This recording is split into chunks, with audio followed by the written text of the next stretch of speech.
esta clase vamos a continuar con estadística descriptiva. En la anterior habíamos visto y desarrollado todos los conceptos de variables cuantitativas para el caso de que las muestras sean pequeñas, sea el tamaño muestral, el n, sea menor a 30 elementos. Ahora lo que vamos a desarrollar, todo lo que se puede hacer con muestras grandes dentro de la categoría de muestras cuantitativas.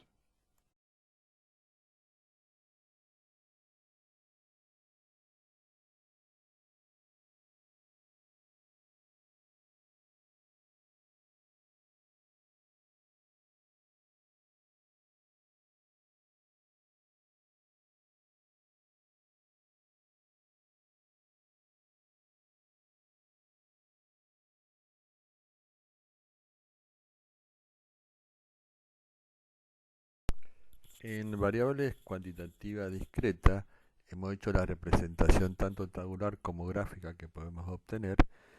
Nos estaría faltando la descripción numérica, pero como esa es conceptualmente es igual que el de variables continuas, salvo teniendo algunas precauciones que la vamos a detallar, por lo tanto al final de esta clase vamos a explicarlo en forma conjunta con las continuas. Lo que vamos entonces a continuar a ver es la variable cuantitativa continua y otra vez vemos un ejemplo práctico donde por ejemplo este estudio es evaluar la cantidad de óxido de azufre expresado en toneladas métricas emitido por fábricas siderúrgicas de las zonas industriales de la Argentina. Y los datos obtenidos están reflejados en la tabla 6 donde tenemos una masa de datos. Observen lo siguiente, ¿cuál acá sería la unidad de análisis? Nosotros estamos, o cuál sería la variable la indicamos con la letra X y sería la cantidad de óxido de azufre o peso de óxido de azufre emitido por fábricas siderúrgicas de zonas industriales de Argentina. Y la misma está medida en toneladas métricas. Esto va definiendo cuál es la unidad de análisis. Acá tenemos el nombre de la variable, es cantidad o peso de dióxido de azufre y emitido por quién. Y ahí viene la unidad de análisis donde se ha hecho en fábricas siderúrgicas que están en zonas industriales de la Argentina. Esto tiene nombre y apellido de la variable que es importante siempre definir y tener bien en claro. Acá tenemos la recolección de datos, se han ido a las zonas industriales y se ha medido la contaminación que se hace en dichas áreas y se ha determinado de alguna forma cuantitativa y con mediciones específicas de contaminación cuánto dióxido de azufre expresado en toneladas se emite en dichas áreas y zonas durante un cierto tiempo.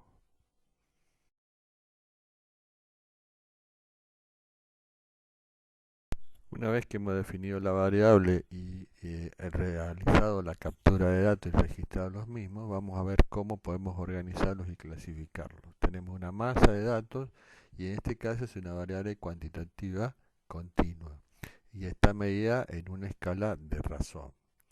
¿De qué forma nos organizamos? Bueno, lo primero que uno siempre puede hacer, y eso fácilmente se puede hacer con las computadoras, una vez que tenemos las columnas de valores o lo que tengamos, depende de cómo están organizados los valores dentro del Excel en la planilla electrónica, podemos identificar cuál es el valor mínimo o valor máximo de ese conjunto de datos. Eso se hace fácilmente y no tiene ninguna dificultad. De esta masa de datos lo que encontramos que el valor mínimo de contaminación que ha habido en estas fábricas siderúrgicas en Argentina fue de 6,2 toneladas de óxido de azufre y el valor máximo que encontramos de la variable es 31,8 toneladas métricas de dióxido de azufre en la contaminación. Observen que en la notación hemos usado una letra minúscula de X y no una letra mayúscula. La letra mayúscula es para definir el nombre que toma la variable y simbólicamente cómo la vamos a trabajar desde el punto de vista estadístico. Pero cuando ya la variable asume un cierto valor, le ponemos un valor minúsculo. O sea que el valor minúscula del nombre de la variable indica ya un valor específico de la misma. Y le ponemos el subíndice min para indica que es el valor mínimo observado en la muestra. Otra vez volvemos a repetir esto. El valor mínimo que hemos encontrado en la muestra no corresponde a cuando nosotros decimos cuáles son los valores posibles que puede tomar la variable. En este caso, los valores posibles de la variable es cualquier valor x tal que x pertenece a los reales positivos, o sea que x sea mayor o igual que 0. Cualquier valor dentro de la recta real con 0 o positivo es un valor que puede tomar la variable. Pero en la muestra lo que hemos encontrado, valores de contaminación de óxido dentro del intervalo que va de 6,2 a 31,8. Todos esos valores dentro de ese segmento, entre el valor mínimo y valor máximo, se encuentran en los registros que hemos encontrado en el muestreo que hemos realizado. O sea, no hemos ido a la población física total, sino que hemos seleccionado algunas fábricas siderúrgicas de la Argentina y es donde se ha hecho este estudio. ¿Cuántas fábricas o lugares donde hemos hecho hacer este estudio? Y fueron 80 en total, que es el tamaño muestral, o sea, 80 fábricas. Entonces, lo primero que podemos ver, ya que tenemos el valor mínimo y máximo, ver la amplitud muestral, o sea, justamente este segmento. Este segmento, si hacemos la diferencia entre el valor máximo y el valor mínimo, vamos a encontrar que hay 25,6 toneladas de diferencia entre el valor mínimo y el valor máximo. Y dentro de ese segmento se ubican todos los datos que tenemos. El problema es que tenemos una variable cuantitativa continua. Dentro de ese segmento que tenemos puede tomar cualquier valor de esa recta numérica. ¿Cómo hacemos ahora para clasificar? Vean la gran diferencia que tenemos cuando hablábamos de variables cuantitativas discretas, que eran algunos valores de esta recta, y nosotros sí podemos identificar el conteo correspondiente con el valor que tomó la variable. En cambio, en este caso puede ser cualquier, porque son números con decimales, puede ser cualquier valor de la recta numérica. Por lo tanto, para poder clasificarlo ya no tenemos un valor de la variable, sino tenemos que de alguna forma, si lo llegamos a ubicar sobre la recta real, nos va a quedar que todos los valores están directamente, son puntos dentro de la recta y no vemos ningún patrón o distribución de frecuencia, que es lo que queremos realmente descubrir. Para ello, sí podemos armar clases. O sea, determinar segmentos de menor longitud, o sea, dividir al gran segmento que va desde 6,2 a 31,8 en segmentos menores de igual longitud, de manera de armar clases donde vamos a ir ubicando los valores numéricos que hemos capturado, en cuáles de las clases que hemos formado, en cuáles de los segmentos menores caería el valor en esa clase, y por lo tanto los podríamos clasificar por las clases que se forman. Las primeras preguntas que siempre surgen en estos temas, y es parte de la práctica que ustedes van a hacer: ¿cuántas clases debemos elegir? O sea, ¿en cuántos segmentos debemos dividir este segmento superior, que es en este caso de 25,6 toneladas? ¿En cuántas clases o subsegmentos lo vamos a dividir? Hay fórmulas, está la fórmula de Sturges, que nos da o facilita por lo menos tener una idea de cuántas clases. Siempre sugerimos elegir un número de clases impar, pero acá hay un juego, generalmente esto ya se soluciona con las computadoras, de que en realidad tenemos que elegir la cantidad de clases que realmente ponga de manifestación esa distribución de frecuencia y muestre ese patrón. Si elegimos pocas clases teniendo una masa de datos grande, realmente no vamos a ver ningún patrón, porque vamos a ver una cosa como una meseta directamente de todas las distribuciones de frecuencias. Y si elegimos demasiadas clases con un tamaño de muestra no tan grande, o sea, con valores, por ejemplo, de 100, 120 datos, y quizás sea demasiado y tampoco veamos un comportamiento. O sea que es importante el número de clases que se elige. Con las computadoras nosotros podemos, en Infostat, se puede elegir qué cantidad de clases queremos. O sea, nosotros, si no le indicamos Infostat, directamente el software automáticamente por defecto marca el número de clases que cree conveniente. o sea, por supuesto que lo hace con un algoritmo, y define y muestra los resultados. Si nosotros queremos alterar esa número, podemos hacerlo, definir lo que queremos con más o menos clases. Ahí vamos viendo cómo las gráficas se van mostrando para ver, nosotros seleccionar la que creamos más indicada. Por ejemplo, eh, eh, en este ejemplo que tenemos, hemos dividido al segmento en 7 clases. Por supuesto, para poder armar cada una de las clases, vamos a tener que armar cuál es la longitud de los segmentos que componen esa clase. Y para eso, a este tamaño muestral, dividido la cantidad de clases que hemos seleccionado, nos da un valor de la longitud posible que tenga que tener cada una de las clases. Siempre también tenemos aquí un mecanismo para recuerden que estas son variables continuas, por lo tanto todos los intervalos de clases deben ser de forma continua. Fíjense, el primer intervalo de clase es de 6,15 a 10,15 y el segundo de 10,15 a 14,15. La forma de organizar estos intervalos de clase, fíjense que tenemos dos decimales después de la coma, siendo que las registraciones en toneladas métricas de dióxido de azufre han sido con un solo lugar después de la coma. Se toma justamente esta precaución porque, por ejemplo, si encontramos un valor de 10,2, sabemos que está en la segunda clase y no en la primera. O sea, son precauciones que, bueno, esto se aprende sobre todo haciéndolo y ahí vamos conformando las distintas clases, pero no tiene que haber ambigüedades o no saber si un elemento con una determinada medición está en una clase o en otra clase porque no se sabe dónde clasificarlo. Eso se salva con una buena armada de los intervalos de clase. Esto está muy solucionado actualmente porque o sea, las computadoras con algoritmos predeterminados ya lo realizan sin ningún problema y nos facilitan este tema. Por ejemplo, en este tenemos una clase, fíjese, la clase que va de 18,15 a 22,15, que es un segmento dentro del gran segmento que va de 6,2 a 31,2, tenemos que han sido clasificados 23 fábricas que han dado valores dentro de este intervalo. Observen lo siguiente, nosotros al organizar y clasificar de esta forma los resultados registrados y clasificarlos en este intervalo, perdemos la especificidad del dato registrado básico, elemental, de lo que contaminó una fábrica determinada. Y al clasificarlo perdemos esa especificidad, pero ganamos, fíjense, tenemos una mayor comprensión porque vemos una distribución de frecuencias observadas según los intervalos de clases que vamos registrando. O sea, hay pocas fábricas, en este caso unas 6 fábricas, que tienen una menor contaminación con dióxido de azufre, que son valores que fueron registrados entre 6,15 a 10,15.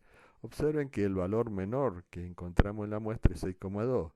Por lo tanto, ese 6,2 tiene que estar contenido en el primer intervalo de clase. No puede ser que el valor mínimo esté fuera de este intervalo de clase, si no está mal realizado la estructura de los intervalos de clase. El primer valor, o sea, el valor mínimo debe estar contenido en el primer intervalo y el valor máximo, que es 31,8, debe estar contenido en el último intervalo de clase, si no estaría mal realizado esto. Lo que sí que sería una fábrica de alta contaminación, las que están en el último intervalo, encontramos solamente un caso que fue ese que presentamos. Por lo tanto, acá vemos una distribución de frecuencias, casi diríamos como una forma de campanular, vamos a ver en detalle este tema, que va mostrando la clasificación y la obtención de las frecuencias absolutas. Las frecuencias absolutas, por lo tanto, en este caso, dan la cantidad de elementos a las cuales se le han hecho las mediciones, en este caso fueron fábricas, que caen dentro de un intervalo que se llama intervalo de clase.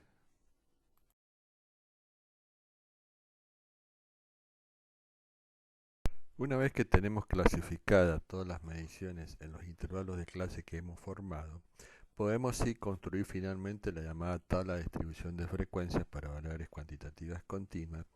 Y observen, en el caso de la discreta, habíamos dicho que lo que mostramos y vimos fue cómo armar una tabla de distribución de frecuencia cuando los valores de la variable discreta son pocos los que toma. En el caso que vimos, 0, 1, 2, 3, 4. Pero cuando los valores que puede tomar la variable discreta son muchos, no son unos pocos, sino son muchos y tenemos una masa de datos, tenemos muestras grandes, la misma puede ser tratada como si fuera una variable cuantitativa continua y armar intervalos de clase. Por eso cuando los valores de la variable son muchos y diferentes, directamente se la trata con este criterio que estamos hablando de cuantitativas continuas. Por lo tanto, ¿cuál es la tabla completa que se genera en una variable cuantitativa continua en muestras grandes? Es la que está mostrando en la filmina, donde los encabezados estatales nos van mostrando cuáles son las columnas que se deben construir en la misma. En la primera columna, siempre la primera columna se refiere a los valores que toma la variable, por lo tanto, indefectiblemente, la primera columna en esta tabla de distribución de frecuencia en cuantitativas continuas tiene que ser los intervalos de clases que hemos definido. El primer intervalo de clase va a tener un límite inferior de ese intervalo de clase y un límite superior de ese intervalo de clase que le hemos conformado en la subdivisión que hemos hecho del gran segmento en segmentos pequeños, en tanto subsegmentos como cantidad de clases que hemos elegido. Por lo tanto, el último intervalo de clase va a tener el límite inferior de la késima clase y el límite superior de la késima clase que nosotros hemos elegido. Fíjense que este segmento que va desde el límite inferior al límite superior es un segmento numérico, de una recta numérica real. Por lo tanto hay infinitos puntos dentro. Por más pequeño que sea este segmento, tiene infinitos puntos dentro de los modelos. Y donde han sido clasificados los valores. Y al ser clasificados, nosotros perdemos los valores individuales y solo sabemos que tenemos una cantidad de elementos clasificados en esa clase, que es la frecuencia absoluta que determinamos de cada una de las clases. Por lo tanto, perdemos esa individualidad. Lo que sí tenemos que definir un valor de la variable cuantitativa que represente a ese intervalo de clases, que sea el valor que represente a ese conjunto de puntos que están definidos dentro de ese segmento que conforma el límite inferior y superior de esa clase que tenemos ahí. Ese valor lo define lo que se llama la marca de clase o punto medio del intervalo. Fíjese que en realidad es como decir, bueno, el que va a representar a este intervalo es el punto medio. Esto tiene significado lógico, por supuesto, es decir, bueno, voy a elegir como representante del grupo al valor medio de ese intervalo, al punto medio del mismo. Si todos los valores que han sido clasificados en ese intervalo caen más o menos en forma igual de elementos por debajo y por encima de ese punto medio, el punto medio va a ser un buen representante de ese intervalo. Ahora, si todos los valores clasificados caen todos, por ejemplo, a la izquierda, o sea, son inferiores a ese punto medio, o la mayoría de los puntos son superiores a ese punto, este punto medio no va a ser un buen representante del intervalo, porque en realidad hay como un sesgo hacia los otros valores. Bueno, son los errores que podemos tener, pero es una forma de encontrar un valor que representa a todo el intervalo y un criterio, y en este criterio que elegimos el punto medio. ¿Cómo obtenemos, por lo tanto, los x sub i, que serían punto medio? Observen bien en claro esto. Cuando tenemos cuantitativas continuas y hemos clasificado esto en intervalos, el x sub i es un punto medio del intervalo de clase. No es lo mismo el x sub i para variables cuantitativas discretas, que son valores de la variable. Eso lo vamos a repetir enseguida también por las fórmulas que utilizamos. En este caso, en cuantitativas continuas significa el punto medio del intervalo de clase. ¿Cómo se obtiene, por lo tanto, el punto medio del intervalo de clase? ¿Cómo se lo calcula? Y el límite superior le sumamos el límite inferior y a ese valor lo dividimos por 2 y vamos a tener el punto medio de este segmento correspondiente. Las frecuencias absolutas ya las hemos obtenido recién en la clasificación. Por supuesto, una forma de controlar de que esto ha sido bien clasificado en los intervalos es que la suma de todos del tamaño muestral n, que es la parte inferior de la tabla. Podemos calcular, por supuesto, las frecuencias relativas, haciendo el cociente la frecuencia absoluta de cada uno de los intervalos de clase dividido el tamaño muestral, y obtenemos las frecuencias relativas, que por supuesto ya hemos dicho que la suma de todas esas proporciones debe dar un valor de 1. También podemos construir, como hemos dicho anteriormente, las frecuencias acumuladas ascendentes, que son las F mayúsculas sub I, y las descendentes con la F mayúscula prima, sub 1, sub 2, hasta la superior.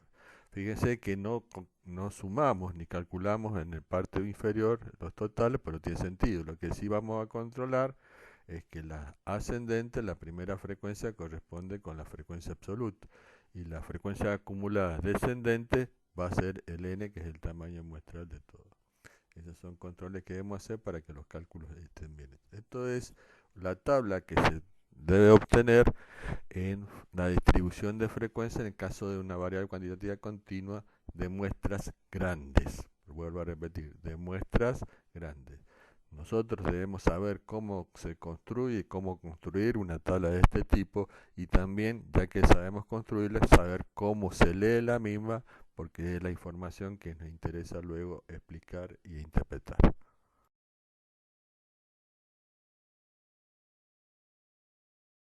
Sigamos con el ejemplo de la contaminación con óxido de azufre, dióxido de azufre, de las fábricas siderúrgicas en Argentina. Construimos la tabla, una vez que hemos clasificado ya podemos construirla, y tenemos por supuesto la primera columna de la tabla de distribución de frecuencias, como dijimos recién, está armada con los intervalos de clase que hemos determinado para este estudio. El primer intervalo de clase era de 6,15 a 10,15, que fue el que usamos para la clasificación, y el último que va de 30,15 a 34,15. La tercera columna tiene las frecuencias absolutas, o sea, la cantidad de fábricas que han sido clasificadas dentro de cada uno de los intervalos correspondientes. O sea, el 6 significa que hay 6 fábricas que han sido clasificadas dentro del intervalo que va de 6,15 a 10,15 toneladas de óxido de azufre, que es lo que se ha observado. O sea, acá volvemos a repetir, no sabemos qué valores de contaminación tuvieron esas 6 fábricas. Lo único que sabemos es que están dentro de ese intervalo que va de 6,15 a 10,15. El valor que representa ese intervalo de clase es la marca de clase o punto medio, que es 8,15. Fíjese que el 8,15 es el valor medio de este intervalo que va de 6,15 a 10,15. La amplitud de este intervalo va de 6,15 a 10,15, significa que es una amplitud de 4. O sea, la amplitud o longitud que tiene este primer intervalo de 4, y todos tienen una longitud de 4, 10, 15, acá entonces 4, 4, 4, es la forma que se da. Una forma de chequear que las marcas de clase están bien construidas es que también los puntos medios van a tener entre sí, si los comparamos, una longitud de 4, o sea, 8, 15 con respecto a 12, 15, hay una separación de 4 unidades. Así también podemos controlar de que los puntos medios están bien construidos. Si a esas frecuencias absolutas las dividimos por la cantidad total de elementos que hemos medido, o sea, el tamaño muestral, tenemos la proporción de fábricas que han sido clasificadas dentro de un intervalo de clase. Por ejemplo, el valor 0,075 es la proporción de fábricas que tienen una emisión de óxido de azufre que va entre 6,15 y 10,15. O sea, acá, como he perdido la individualidad de cuáles son los valores reales de esas 6 fábricas, al clasificarlos pierdo esa individualidad, pero por lo menos gano en cómo ver la distribución o el patrón de distribución de frecuencias, que es lo que veníamos buscando. Por ejemplo, cuál ha sido la de máxima frecuencia y máxima proporción, y eso está en el 0,28,7, que tiene una frecuencia, o sea, 23 fábricas que están dentro del intervalo de emisión de óxido de azufre que va de 18,15 a 22,15. 15. O sea, es importante no solamente construir las tablas, sino que también es importante saber leer la información que contiene. Y también tenemos las frecuencias acumuladas. Por ejemplo, en este intervalo que estamos refiriendo, tenemos una acumulada de 55 fábricas. O sea, hay 55 fábricas que emiten una cantidad de óxido de azufre menor al 22,15. O sea, la frecuencia absoluta, vamos y leemos el límite superior del intervalo. Hay 55 fábricas que emiten 22,15 o menos toneladas de óxido de azufre, porque va acumulando. En cambio, el 48, en vez de ascendente, descendente, o sea, tenemos 48 fábricas que contaminan igual o más que 18,15. Lo leemos con el límite inferior del intervalo de perdón, intervalo de clase, 18,15. Hay 48 fábricas que emiten más o igual que 18,15 toneladas de óxido de azufre. Si eso lo presentamos en forma porcentual, tenemos las frecuencias relativas porcentuales y las acumuladas. Tenemos 68,4% de las fábricas que emiten un valor de óxido de azufre menor o igual a 22,15, que es el límite superior de dicho intervalo. Por supuesto, siempre chequeamos que estén bien construidas. El valor máximo de fábricas que hemos encontrado, que es 80, las acumuladas, es el último valor que tiene esa columna, que hay 80 fábricas que emiten menos o igual a 34,15, que es el valor superior del último intervalo de clase que hemos construido.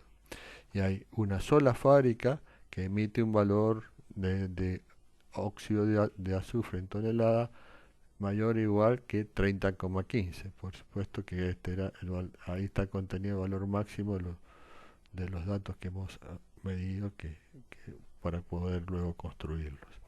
Esta es la forma de construir esta tabla y de interpretarla, que es tan importante saberla construir como también saber interpretar para sacar una información fidedigna de los resultados de la distribución de frecuencias.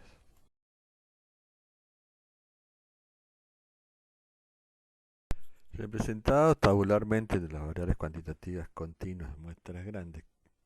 Nos interesa el otro paso, que es ver cuál es su representación gráfica.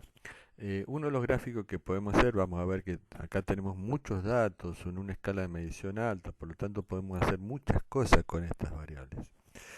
Uno es hacer un histograma.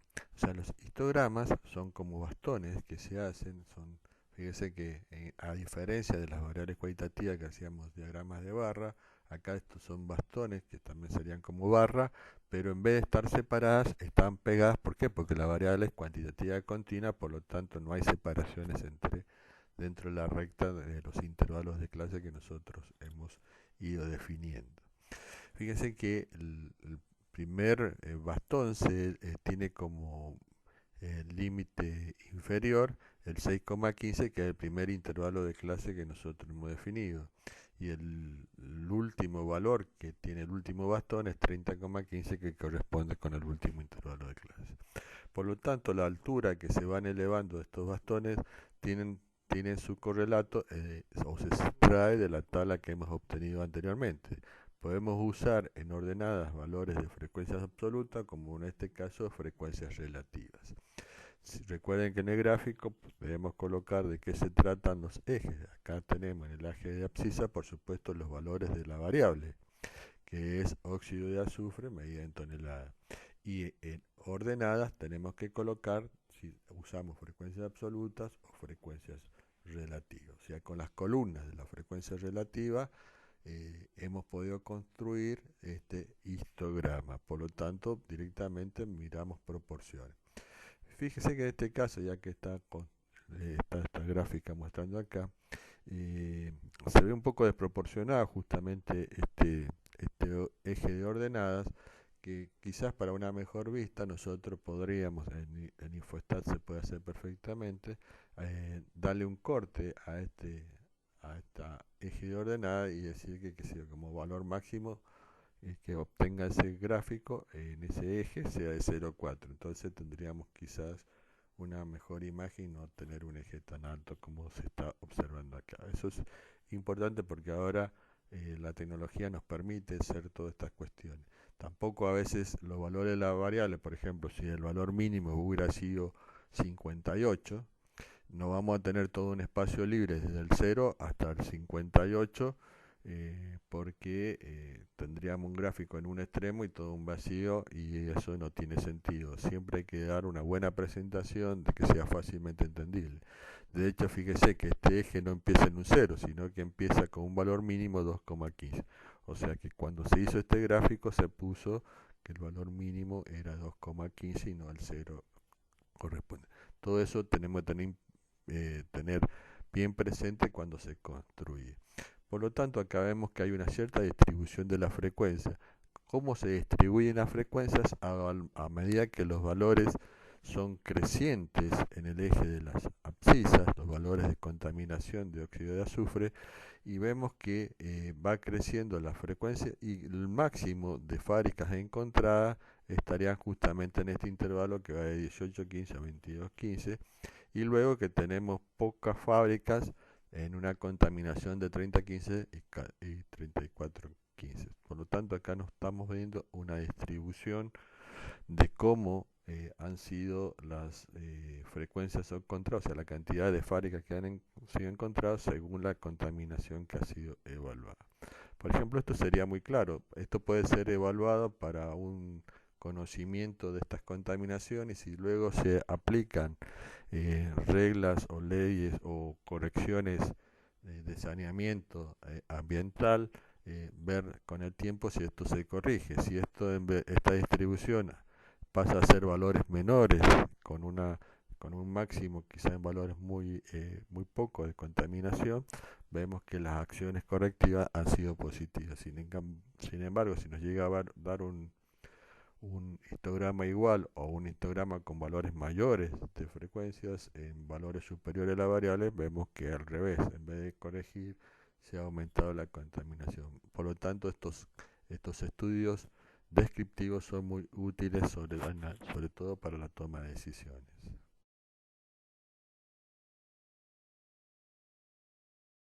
Otro gráfico que podemos construir es el llamado polígono de frecuencias. Esta gráfica se realiza o se construye de la siguiente manera. El primer intervalo de clase tiene como punto medio o marca de clase el valor 8,15. Y como 8,15 y como hemos elegido como valores de ordenada, las frecuencias relativas o de proporciones, frecuencias relativas, vamos a ver cuál es el valor que da en la tabla esa frecuencia relativa, y sería el primer punto que se marca. O sea, el primer punto entre la marca de clase del primer intervalo y la frecuencia relativa que sea. Lo mismo hacemos con la marca de clase del segundo intervalo y vemos cuál es la frecuencia relativa. Y así vamos construyendo, o sea, marcando los puntos correspondientes a los puntos medios de cada uno de los intervalos, y luego los unimos con una poligonal, pero va a quedar abierta en los extremos porque si no se cierra, ya que el primer punto fue marcado con el punto medio del primer intervalo y la frecuencia relativa, y queda abierto. Para cerrar este polígono vamos a tomar el punto medio del intervalo de clase que sería anterior al que nosotros observamos. O sea, si hubiera un intervalo de clase anterior al nuestro, que en la realidad no lo hemos detectado porque no hemos detectado ningún valor o sea, menor que el primer intervalo de clase, por lo tanto, el punto medio del intervalo de clase anterior al que nosotros hemos observado, ¿cuántas fábricas hemos observado? Y ninguna, porque no observamos ningún valor que fuera menor que el primer intervalo de clase. Entonces marcamos ese punto medio del intervalo de clase anterior al observado por nosotros con una frecuencia de 0. Y ahí cerramos la poligonal en la parte inferior. Con el mismo criterio cerramos el límite superior con un intervalo de clase superior al que nosotros observamos y con la marca de clase que tendría ese intervalo de clase superior. ¿Cuántas fábricas hemos observado dentro de un intervalo de clase cuya marca de clase es 36,15? Y ninguno, 0. Por lo tanto, también ahí se cierra y queda cerrada la poligonal. Acá en vez de hacer bastones, lo que nos queda es una gráfica poligonal, y también vemos que hay una mayor concentración en los valores centrales aquí, que hemos visto cuál es el intervalo cuya marca de clase es 20,15.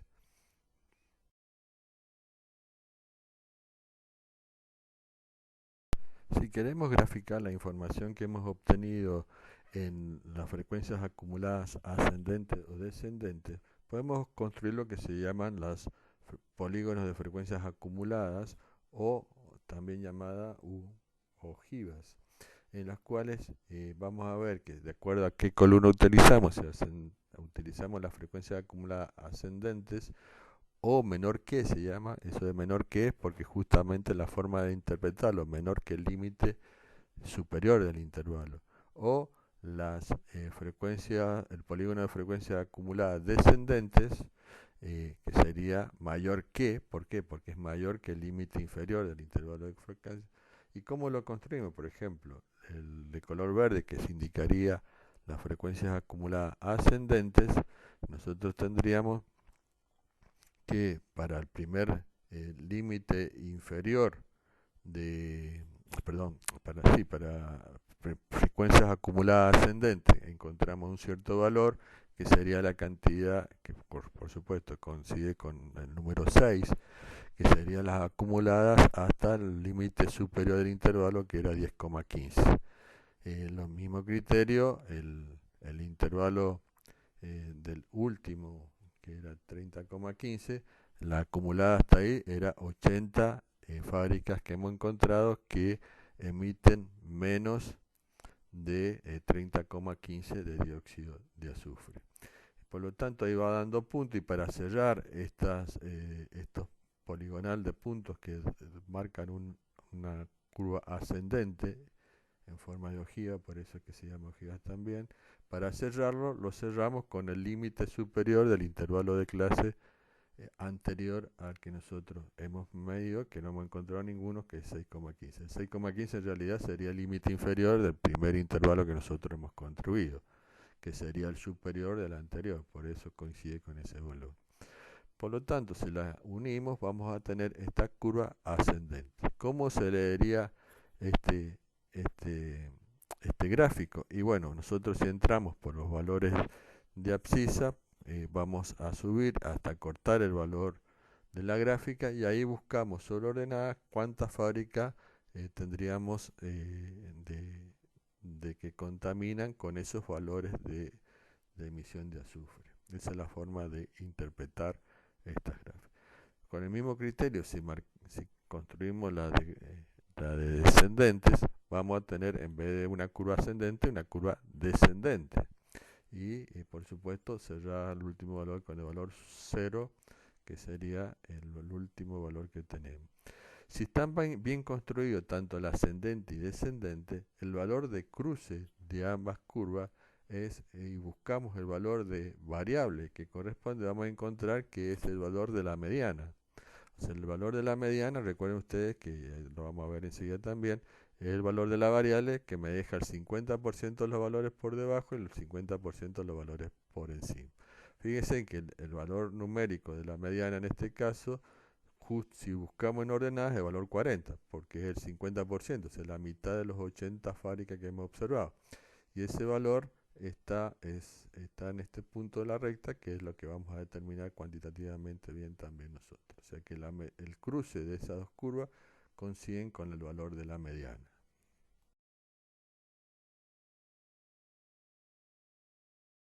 Otro gráfico muy utilizado, y lo van a ver en cuanto paper, publicación o comunicación de resultados tenemos, es muy utilizado el diagrama de caja porque es bastante completa la información que se da. Vamos a ver cómo se construye, y sobre todo después vamos a hablar bien también de los llamados cuartiles, que en función de eso es la construcción que tenemos de los diagramas. Se llama diagramas de cajas y de bigote, en realidad ese sería el nombre completo. La caja, ¿cómo se construye? El valor inferior de la caja, que es un rectángulo, se construye con el valor de Q1. ¿Qué es lo que es el Q1? Es el cuartil 1, que ya vamos a hablar bien, pero es un valor de la variable que por debajo de ese valor se encuentra el 25% de los datos. y por encima de ese valor se encuentra el 75% de los datos. El Q1 divide a la masa de datos, a la cantidad de datos, en 25% por debajo, igual que ese valor, y el 75% por encima de ese valor. Eso nosotros nos definiría la parte de los menores de la caja, o sea, la primera segmento que podemos dejar de la caja me lo está dando el Q1. El límite superior de la caja, el valor máximo de esa caja, lo va a definir el llamado Q3, que es otro valor del cuartil, que tiene la característica de darme un valor de la variable que por debajo de ese valor está el valor, el 75% de los datos, y por encima el 25% de los datos. O sea, fíjense, entre el Q1 y el Q3, el Q1 acumula el 25% de los datos. El Q3 por debajo tiene el 75% de los datos, o sea que si entre 75 y 15% tendríamos que dentro de esa caja tenemos el 50% de los datos que se están moviendo dentro de esa longitud del segmento que va entre Q3 y Q1. La raya intermedia del diagrama de caja se construye con el Q2, que es la mediana o el valor de variable que por debajo tengo el 50% de los datos y por encima el 50% de los datos.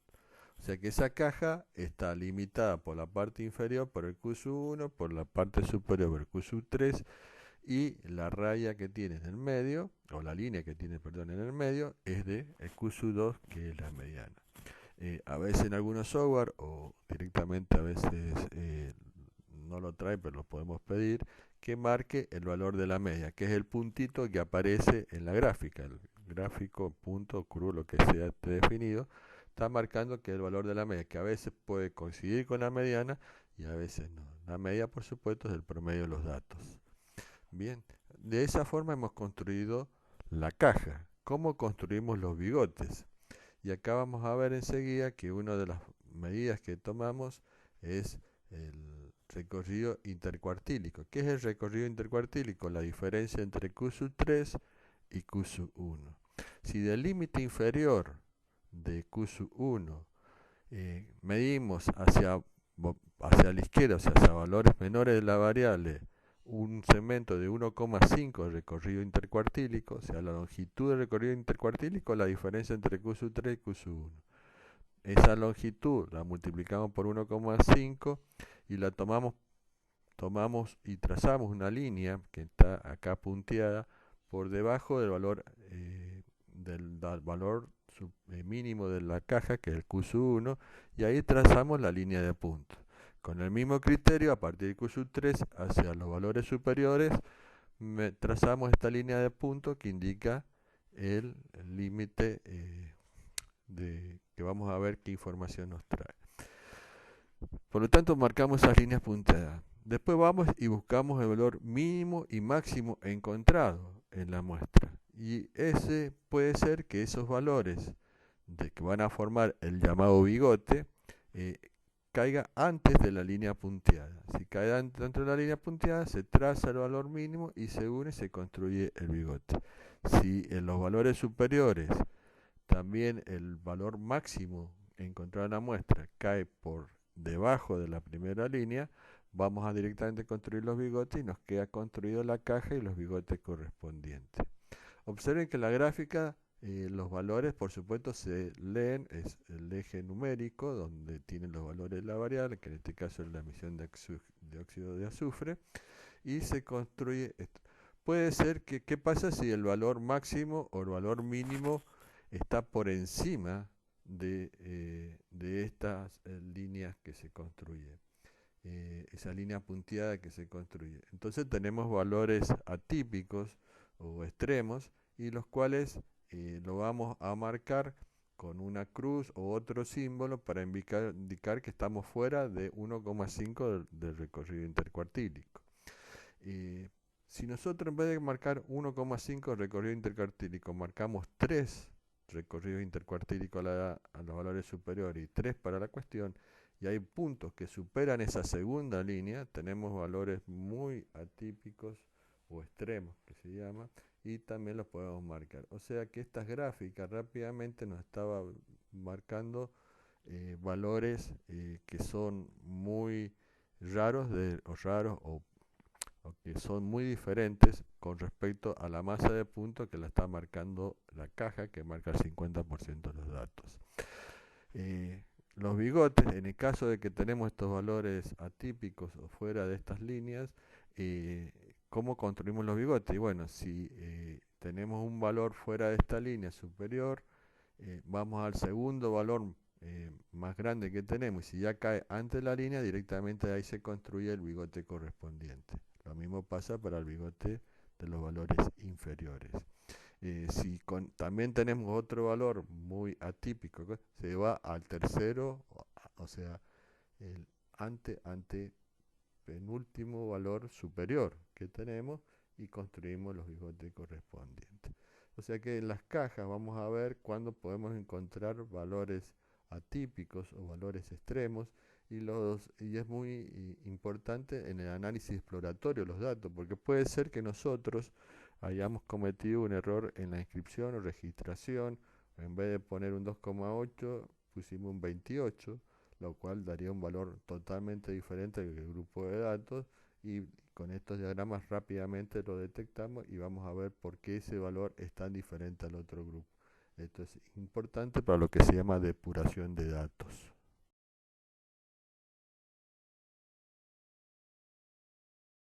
Realizado la representación tanto tabular como gráfica, veamos ahora cómo podemos hacer una descripción numérica buscando estadígrafos muestrales para poder caracterizar ese masa o conjunto de datos. Por supuesto, vuelvo a insistir, como esta es una muestra grande en variables cuantitativas y continuas y discretas, pero que tiene bastante riqueza por la escala de medición que tiene, la cantidad de descripción numérica también es superior. Aquí sí hablamos de medidas de forma, además de las medidas de posición y dispersión que venimos hablando, incorporamos también las llamadas medidas de forma para sus estimaciones. Entonces en la deposición vamos a ver tanto las centradas como no centradas, sobre todo explicando bien lo que son los cuantiles, la media y la mediana y la moda, un poco ya lo hemos conceptualizado antes, pero lo vamos a repasar. Las medidas de dispersión, otra vez la varianza, variación estándar, la amplitud, recorrido intercuartílico que recién expliqué un poquito, y por supuesto el coeficiente de variación porcentual. Y como medidas de forma vamos a tener tanto la simetría como la kurtosis.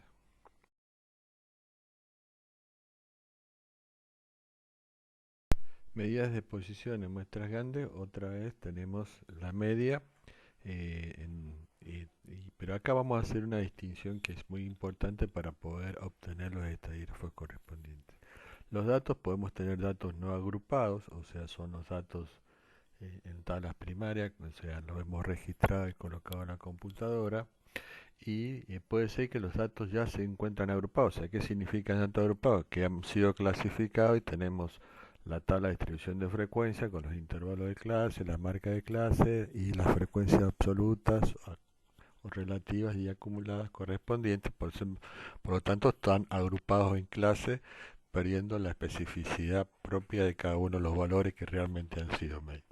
Entonces una cosa son los datos no agrupados, o sea, no han sido clasificados, y otra cosa son los datos agrupados ya en intervalos de clase.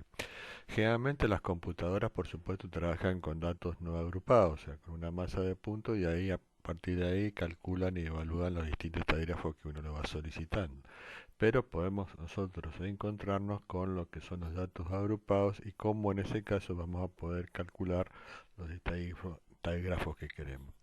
Entonces, por lo tanto, en este momento queremos una medida de posición central, como es la media, que es lo que ya lo hemos repetido, y recuerden que habíamos dicho que la media es un punto de equilibrio, y por lo tanto, por ejemplo, en esta gráfica que vemos una recta métrica de unos pocos valores, pero para por lo menos graficar el concepto, tenemos que se ubican un puntigrama los valores correspondientes, pero observen que al tener algún grupito de valores que son diferentes al otro grupo que tiene valores superiores, la media se ha corrido hacia la izquierda porque está afectado por los valores extremos.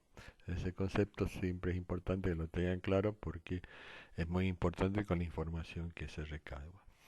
Bueno, por lo tanto, si los datos están en no agrupados, la fórmula de calcular los datos no agrupados es como vimos en muestra pequeña, o sea, sería la sumatoria de todos los valores realmente observados desde i igual 1 hasta n, o sea, todos los valores observados al medir todos los elementos que han sido muestrados de una población física, dividido la cantidad total de elementos que componen el tamaño de la muestra, vamos a obtener el promedio de el letradígrafo de la media o promedio de los datos, que lo simbolizamos con la letra que hemos elegido para nombrar la variable, pero con una barra en la parte superior indicando que se trata de un promedio.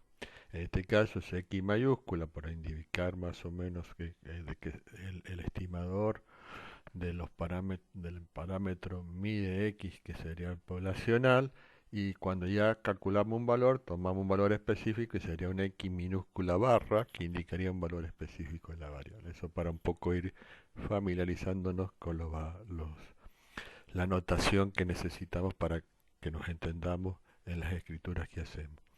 En cambio, puede ser que los datos estén agrupados, que ya lo tenemos, una tabla de distribución de frecuencias, y cómo podemos calcular ahí el valor promedio.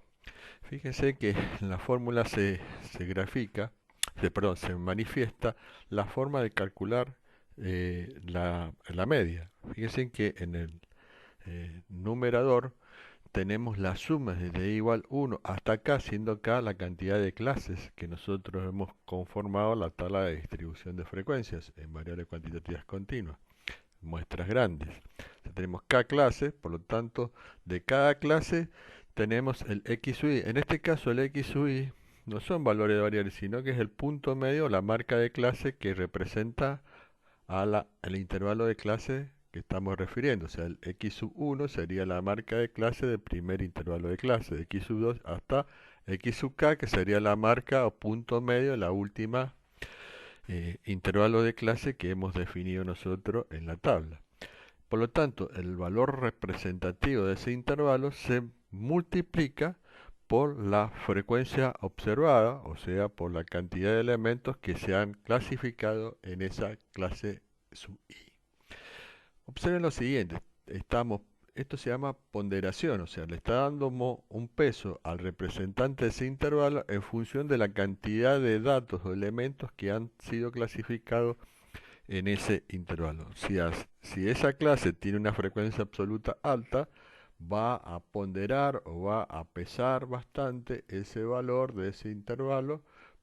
Por lo tanto, ese intervalo tiene bastante importancia con respecto a otro donde la frecuencia absoluta fue menor. O sea que acá hay una ponderación, un peso de los distintos puntos medios de cada intervalo de clase en función de la cantidad de información que aportan para la estimación de esta media.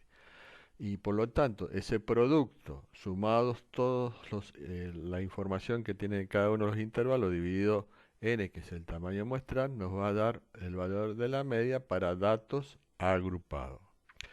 Tengan en cuenta lo siguiente, tanto en la fórmula de agrupados para las fórmulas de no agrupados.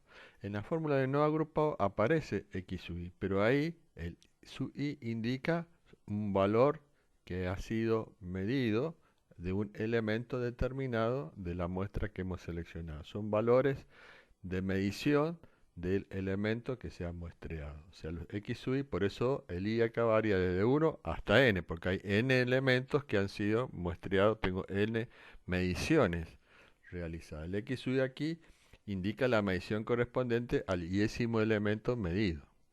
En cambio, en datos agrupados, el x sub i no son, acá son marcas o puntos medios de los intervalos de clase del iésimo intervalo de clase. Por lo tanto, el i de 1 hasta k clase. O sea que acá se suman los puntos, el producto de los puntos medio marca de clase por su frecuencia de las k clases. Hay que tener mucho cuidado con lo que se anota y cómo se interpreta la simbología para poder hacer los cálculos correspondientes.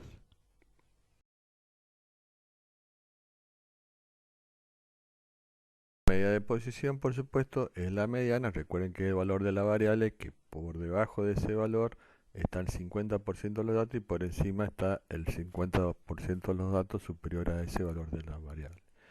Y otra vez acá distinguimos entre datos agrupados y datos no agrupados.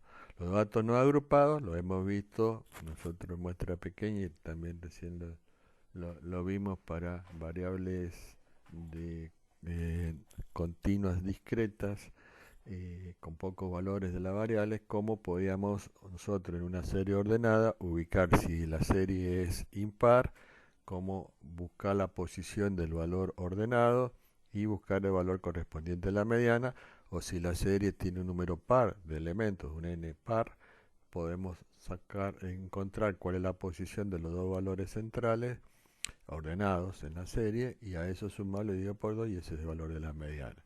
Pero si los datos están agrupados, acá tenemos una diferenciación si la variable es cuantitativa discreta, en el caso que sea discreta, ¿cómo nosotros ubicamos el valor de la mediana?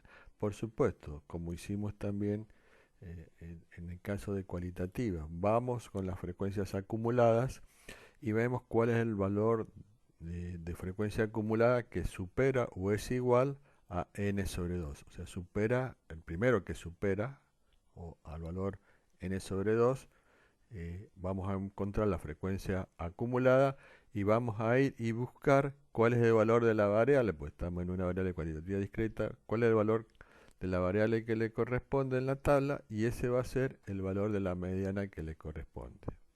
Vuelvo a repetir, con las frecuencias acumuladas buscamos cuál es el que es igual a n sobre 2 o el que primero supere al valor n sobre 2 como valor de frecuencia acumulada. Una vez que lo encontramos, vamos y buscamos en la columna correspondiente a los valores que toma la variable, qué valor de la variable es y ese va a ser el valor de la mediana. En cambio, si ya están agrupados y es cuantitativa continua, ahí también primero identificamos cuál es el valor de la frecuencia acumulada x sub i que supera o es igual a n sobre 2 y luego debemos realizar este cálculo que es una forma de calcular algebraicamente el valor de la mediana. Fíjense que esta fórmula primero le dice que ubique cuál es el límite inferior donde se encuentra q sub 2. O sea, q sub 2 lo vamos primero a buscar. Primero buscamos la frecuencia acumulada hasta sea igual o mayor a n sobre 2. Vamos a encontrar un intervalo de valores. Ya no encontramos un valor específico de la variable, sino que estamos en cuantitativa continua, encontrar un intervalo de valores. Lo que hay que ver es cuál es dentro de ese intervalo el valor numérico que corresponde a la mediana. Por lo tanto, lo que vamos a saber es que está en un determinado intervalo. Y de ese intervalo vamos a tomar, primero sumando al límite inferior que identifica ese intervalo. Por eso es el límite inferior donde sabemos que se encuentra Q sub 2, que Q sub 2 ya vamos a ver es un cuartil que corresponde a la mediana. A ese valor le vamos a tener que sumar un cierto valor o segmento que es el que determina realmente dónde se va a encontrar el valor de la mediana, o sea, el límite inferior más este valor de segmento en realidad que determina el valor numérico. Y fíjese que la fórmula es igual a n sobre 2, o sea, el tamaño muestral dividido 2, menos la frecuencia acumulada hasta el intervalo anterior donde se encuentra Q sub 2. O sea, este F mayúscula de Q sub 2 menos 1 indica que la frecuencia acumulada anterior donde decimos que se encuentra Q sub 2. Ese Q sub 2 menos 1 significa la acumulada hasta anterior donde se encuentra Q sub 2. O sea, a ese n sobre 2 le resto la acumulada hasta el intervalo anterior donde se encuentra Q sub 2. Dividido la frecuencia acumulada, la frecuencia absoluta que se encuentra el Q sub 2. O sea, nosotros sabemos que está en ese intervalo y esa frecuencia absoluta, cantidad de elementos que se encuentran en donde se encuentra la mediana que es Q sub 2, multiplicado por delta x, que delta x es la longitud del intervalo de clase. En el caso que nosotros veíamos el dióxido, ese intervalo de clase era de 4. Ese delta x era de 4, que era entre 6,15 a 10,15. Ese es el delta x o amplitud del intervalo de clase. Por lo tanto, ese es el valor que colocamos acá. Esto es fácilmente calculable y nos da el valor numérico correspondiente al el valor de la mediana, que es el X barra sub D, que es indicamos la notación para indicar mediana. El valor de la variable que deja el 50% de los datos por debajo y por encima de ese valor.